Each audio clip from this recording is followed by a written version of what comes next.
On a night unlike any other, shrouded in mystery and wonder, the Prophet Muhammad, peace and blessings be upon him, embarked on a journey that would transcend the boundaries of time, space, and human understanding.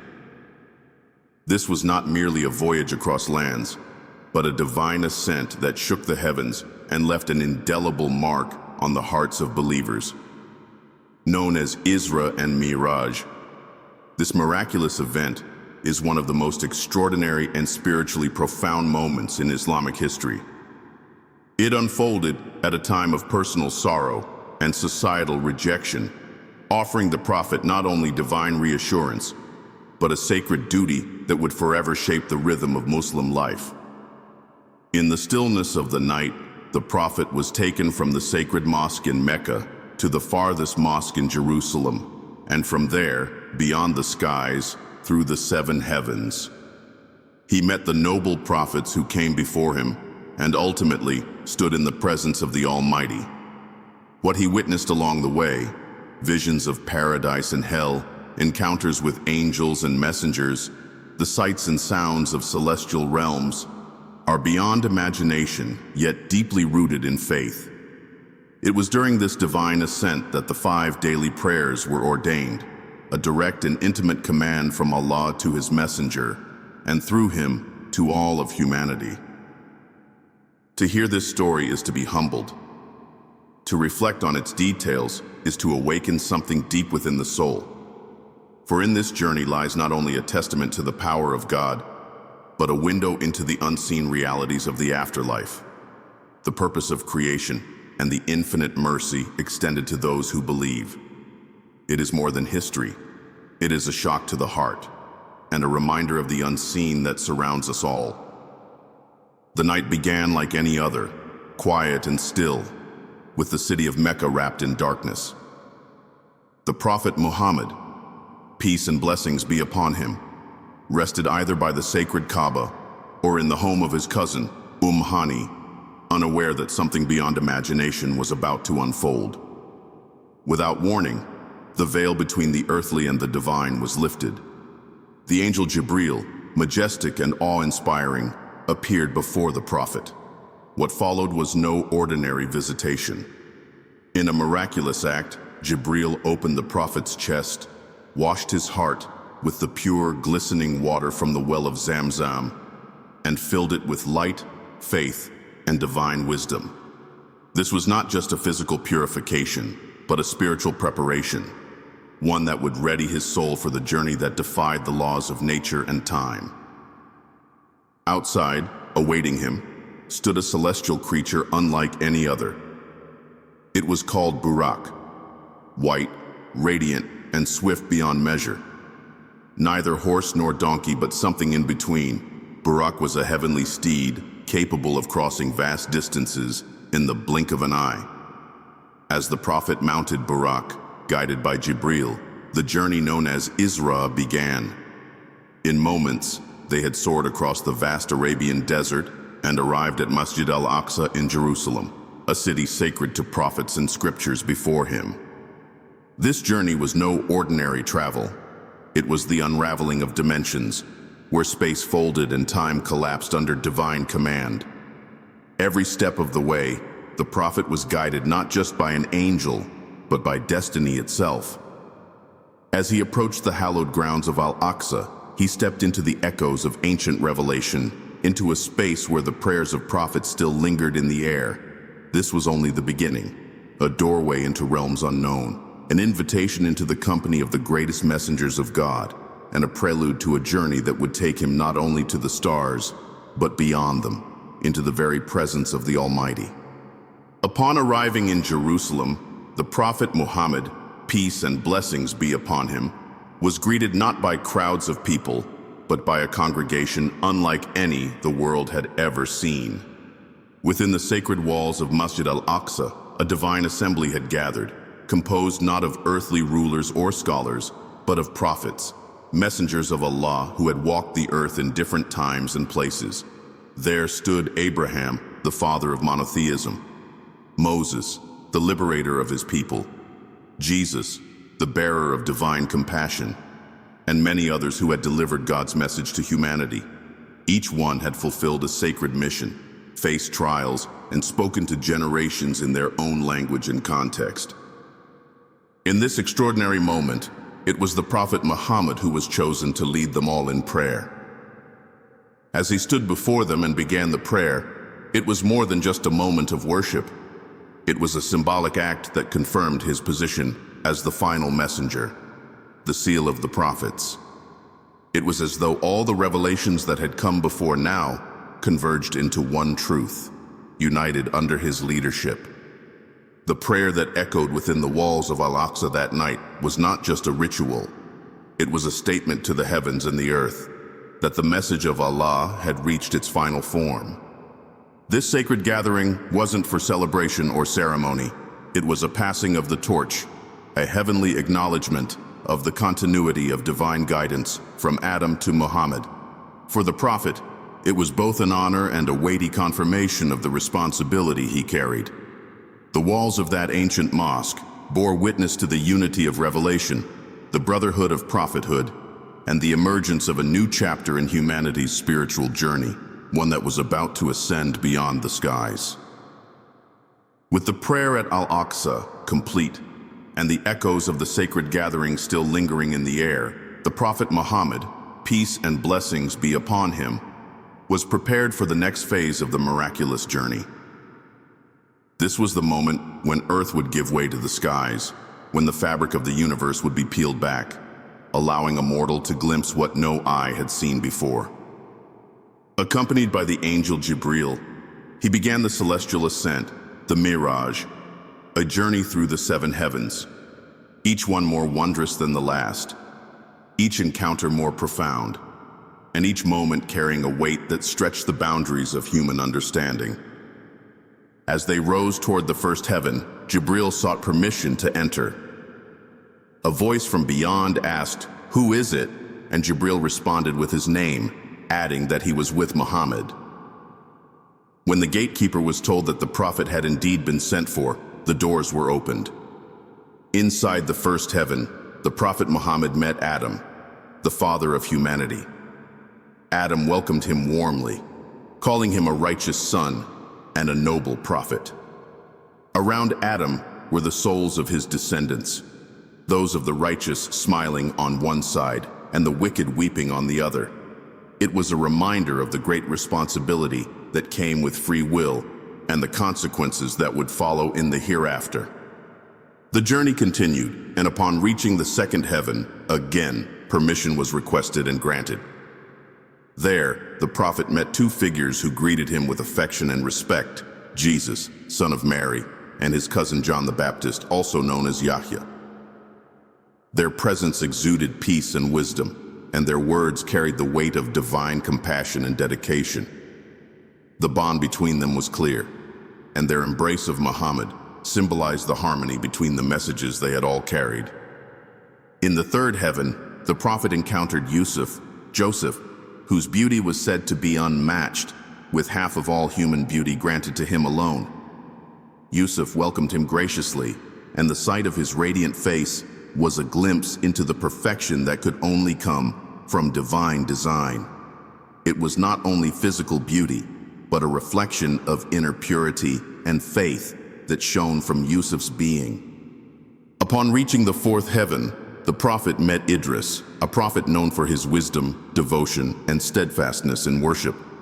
Idris was raised to a high station, and his acknowledgement of Muhammad was filled with reverence and serenity. Their exchange spoke of divine elevation and the reward that comes from perseverance in the path of righteousness. In the fifth heaven, the prophet met Harun, the brother of Moses. Harun greeted him with a brother's love and spoke with gentleness. His presence carried the essence of community and leadership, as Harun had stood beside his brother to guide the children of Israel. His words were filled with warmth and recognition of Muhammad's role in guiding the final community of believers. As the prophet entered the sixth heaven, he encountered Moses, one of the mightiest messengers of Allah. Musa was both welcoming and emotional. Upon learning of Muhammad's mission and the destiny of his nation, Musa wept.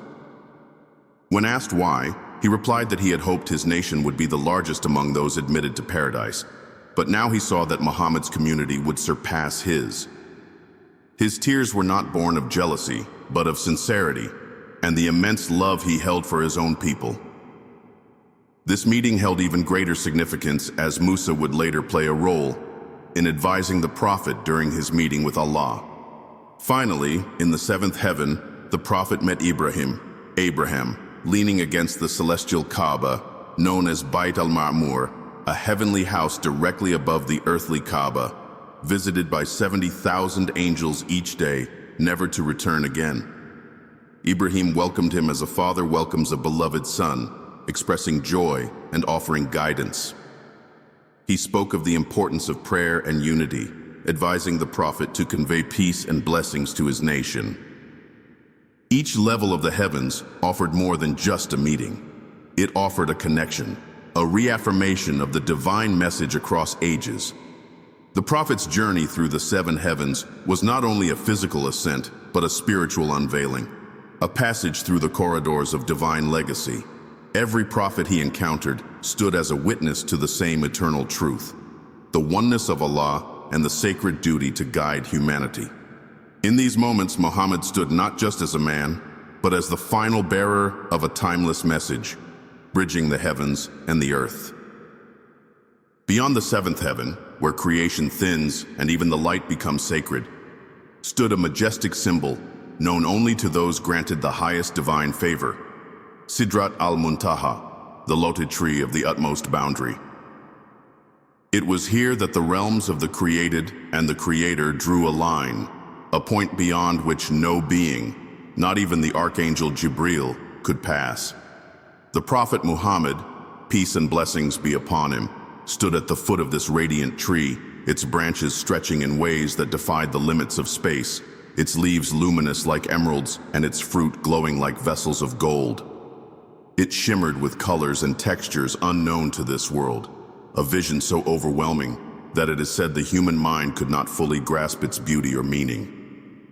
This sacred boundary marked the final stop for Jibril, who paused and turned to the Prophet with a heavy reverence in his voice. "If I go beyond this point," he said, "I will be consumed."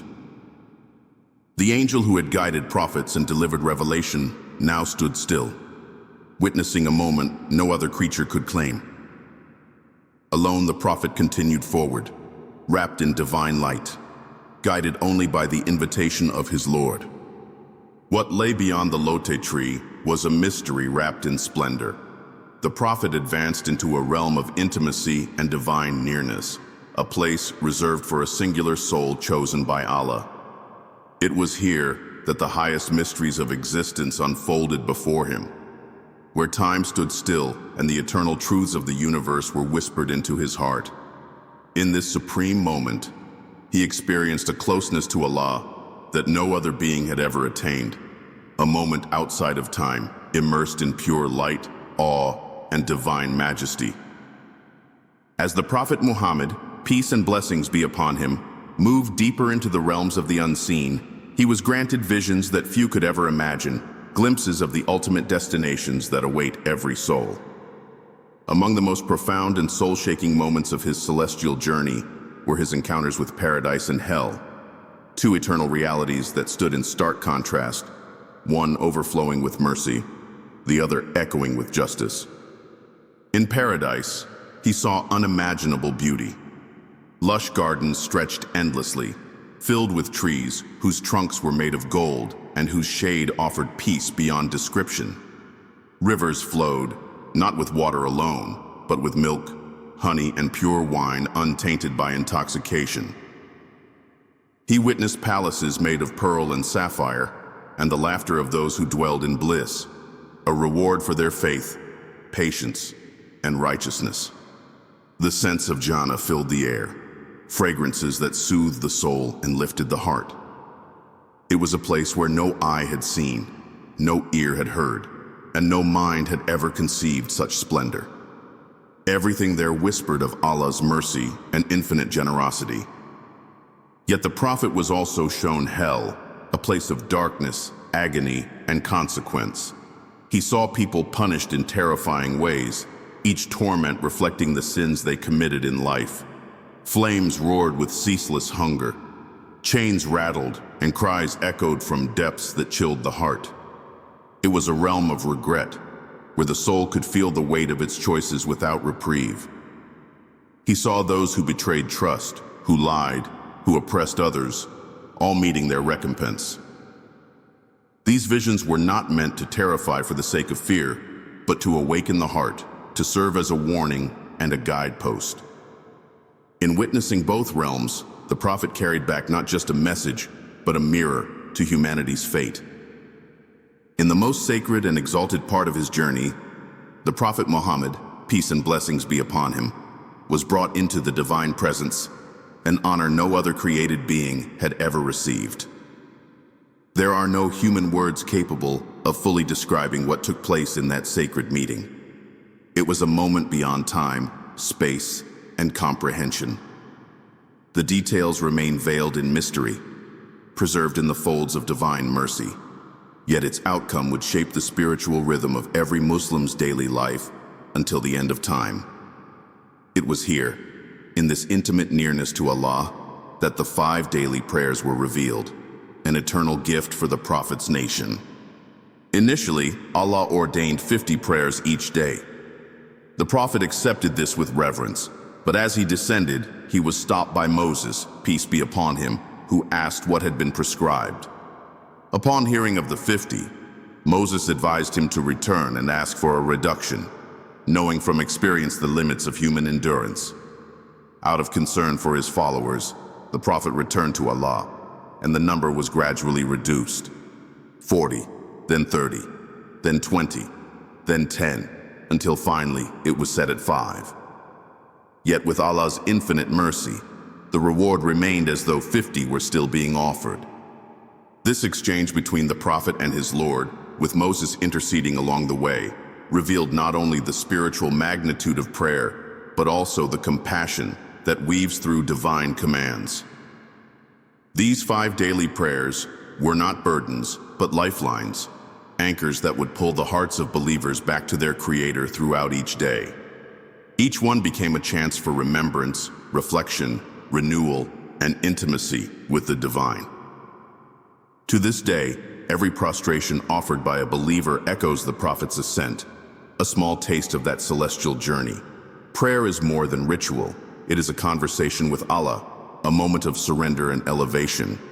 It connects the ordinary to the eternal, the earthly to the divine, and reminds the soul that it was created not to wander aimlessly, but to rise again and again toward the light of its Creator. In the most sacred and awe-inspiring moment of the celestial journey, the Prophet Muhammad, peace and blessings be upon him, stood alone in the divine presence. No angel, no prophet, not even Jibril could accompany him beyond the boundary of creation. What occurred in that space of pure light and holiness remains largely concealed, wrapped in reverence and mystery. But what is known is that it was during this intimate meeting that a gift unlike any other was bestowed upon his nation, the obligation of daily prayer. Allah initially prescribed 50 prayers each day. The Prophet accepted this command with full submission and began his descent. On his way down, he encountered the Prophet Musa, peace be upon him, who asked what Allah had commanded. When the Prophet Muhammad told him, Musa urged him to return and request a reduction. He explained that he had experienced leading a nation before and knew that such a burden would be too great. Out of deep compassion for his people, Muhammad returned to Allah and humbly asked for a reduction. This back and forth continued several times, each time bringing the number lower, until finally it was reduced to 5. Though the number of prayers was lightened, Allah, in His infinite mercy, declared that the reward would remain as though 50 were still performed. This extraordinary kindness revealed both the profound love of Allah for His creation and the intercessory concern of the Prophet for his people. The daily prayers were not merely a command but a sacred bridge, a means of connecting the hearts of believers to their Lord multiple times a day. Through these prayers, the soul would rise again and again toward its origin, renewing faith, cleansing the heart, and strengthening the bond with the divine. What was gifted in the heavens would echo on earth for generations to come. 5 moments each day to remember who we are, where we came from, and to whom we will ultimately return. As the journey came to an end, the Prophet Muhammad, peace and blessings be upon him, was returned to Jerusalem and then swiftly carried back to Mecca before the break of dawn. What had transpired in a single night had stretched beyond time, encompassing miracles, divine encounters, and revelations that would shape the spiritual foundation of Islam forever. Yet upon his return, the Prophet faced not celebration, but fierce resistance. The story of the night journey and ascension, with its accounts of traveling across vast distances and ascending through the heavens, was so staggering that many found it impossible to believe. When he shared the details with the Quraysh, the reaction was swift and mocking. They laughed, scoffed, and used the story as fuel to deepen their campaign of slander. To them, it was the perfect opportunity to discredit the Prophet, portraying him as a man lost in fantasy. They asked sharp questions, challenging the credibility of his claim. What did Al-Aqsa look like? Were there any caravans along the way? Could he describe them in detail? They were certain they would catch him in a mistake. But with clarity and calm, the Prophet answered each question with stunning accuracy. He described Masjid al-Aqsa's architecture, its doors, its surroundings, details only someone who had truly been there could know. He even told them about a caravan he had seen during the journey, including the number of camels, their markings, and the timing of their arrival in Mecca. When the caravan arrived just as he described, some hearts wavered. Yet still, many chose denial over belief. This moment was not just a test for the Prophet, it was a trial of faith for the believers. While doubt crept into some hearts, others grew stronger, holding fast to their trust in the truth he brought. In the midst of confusion and mockery that followed the Prophet Muhammad's account of the miraculous night journey, one man's unwavering faith stood like a mountain, calm, firm, and immovable. When the news of the Prophet's claim reached Abu Bakr, the Quraysh hurried to him, certain that even he would not accept such an unbelievable story. They approached him with smirks and sarcasm, saying, "Do you hear what your friend says? That he went to Jerusalem and then to the heavens, all in one night?" They expected disbelief, or at the very least, hesitation. But Abu Bakr did not flinch. His response was simple, powerful, and unforgettable. If he said it, then it is certainly true. With those words, he earned the eternal title As-Siddiq, the truthful one. His immediate and unquestioning belief was not based on blind loyalty, but on deep trust in the character, integrity, and divine connection of the Prophet. Abu Bakr knew Muhammad was not a man of lies or exaggeration. If he claimed something so incredible, then it must have happened. His faith in that moment uplifted the believers who were shaken and silenced the doubts of those who wavered. Abu Bakr's certainty became a light for others, a beacon of strength when confusion loomed large. His loyalty did not just affirm his own faith, it reinforced the foundation of the early Muslim community. In a time of ridicule and rejection, his voice rang clear and true, standing as a reminder that real faith shines brightest in moments of trial. The miraculous journey of Isra and Mi'raj did not fade into obscurity with the passing of time. Instead, it became a living memory, woven into the spiritual fabric of the Muslim world. Each year, believers commemorate that sacred night, not merely as a historical event, but as a moment of divine closeness, awe, and mercy that continues to echo through the hearts of the faithful. Across cities and villages, mosques are illuminated, their minarets glowing softly in honor of the night the Prophet ascended through the heavens. The air fills with the gentle murmur of Quran recitation, supplications, and reflections on the meanings hidden within that sacred journey. Under the Ottoman Empire, this night took on a cultural beauty as well. Lamps were lit in mosques, creating a radiant display called the Night of Mi'raj palms, symbolizing spiritual light and guidance. Gatherings were held where the story of the Prophet's journey was retold with reverence, and communities came together in devotion and unity. Special prayers were offered, poems were recited, and traditional hospitality was extended with offerings of tea and milk, reminders of generosity, remembrance, and togetherness. But beyond the outer forms, the true legacy of Mi'raj lies in its message. It calls the believer to ascend, not through the skies, but through sincerity, prayer, and nearness to Allah. It invites hearts to rise above the distractions of the world and seek the light that guided the Prophet through the heavens. It is a night of reflection, a call to deepen faith, and a reminder that divine mercy always waits for those who journey toward it.